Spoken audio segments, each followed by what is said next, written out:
His name is Henry, the first guest at this bizarre class reunion.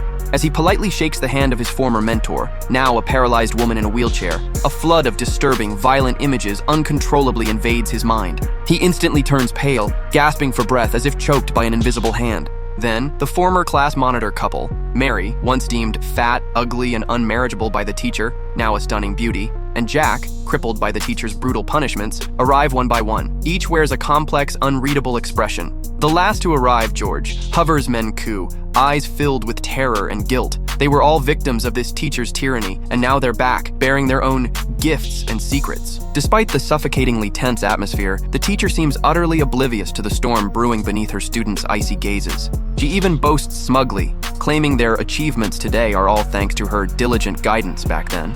This shameless self-praise ignites the class monitor's fury. He leaps to his feet, publicly recounting one by one how the teacher favored the rich, humiliated students, created outcasts, and abused corporal punishment. Everyone present was once a lamb to her slaughter. They didn't return today for some sentimental reunion. They came to relish her current pathetic state, to mock the once invincible tyrant. The teacher is struck dumb, her aged face a canvas of shifting shame and anger. This gathering, masquerading as a heartfelt reunion but in reality a venomous confrontation, ends abruptly in awkwardness and simmering resentment. The students depart, their greetings and intentions still hanging heavy in the air. What kind of demon was this teacher in her youth? She'd toss cheap gifts from poor students into the trash, yet flaunt expensive silk scarves from wealthy ones. She'd publicly tear up a poor child's painstakingly made card and incite the entire class to ostracize them, using them as emotional dumping grounds. Her wicked deeds eventually brought a curse. She prematurely bore a son with severe facial deformities. Her husband, unable to cope, locked his own flesh and blood in the sunless basement, then hanged himself in despair.